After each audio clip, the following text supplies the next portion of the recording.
Bientôt, quand le 87 passera par cet arrêt, les Bruxellois constateront que le bus n'émettra pas de gaz à effet de serre. La raison, les anciens bus diesel classiques seront totalement remplacés par des bus 100% électriques. En tout, 70 nouveaux bus électriques seront affectés aux lignes 46, 53, 87 et 89 dès 2024. Et ça va représenter un énorme impact positif du point de vue environnemental dans notre ville. En effet, en parcourant près de 2 millions de kilomètres en 3 ans de temps, les bus électriques existants ont déjà permis d'économiser environ 1900 tonnes de CO2. Déjà que vous optez pour une mobilité plus verte quand vous prenez le bus, le tram ou le métro, imaginez ce que ce sera quand la flotte des bus sera 100% électrique en 2035. Et l'engagement de la STIB dans la durabilité va bien au-delà de cela. Tous les trams et métros sont entièrement alimentés par l'électricité verte.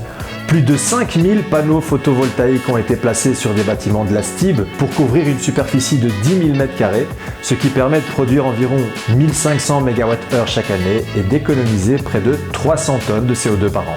L'eau de pluie et l'eau recyclée sont utilisées dans 64% des installations de lavage des véhicules STIB. Et parce qu'en plus des émissions directes de CO2, il faut aussi tenir compte de l'impact indirect des émissions de CO2, la STIB fait aussi de la récup.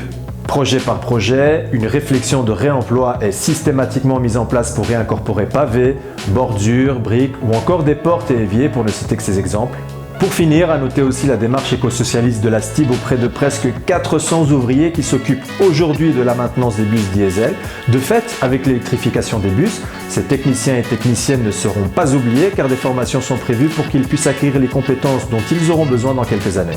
Toutes ces mesures sont le fruit d'un changement de paradigme débuté en 2010 et qui devrait se conclure à l'horizon 2030 lorsque la STIB aura atteint son objectif de réduire de 40% ses émissions de CO2. À bientôt!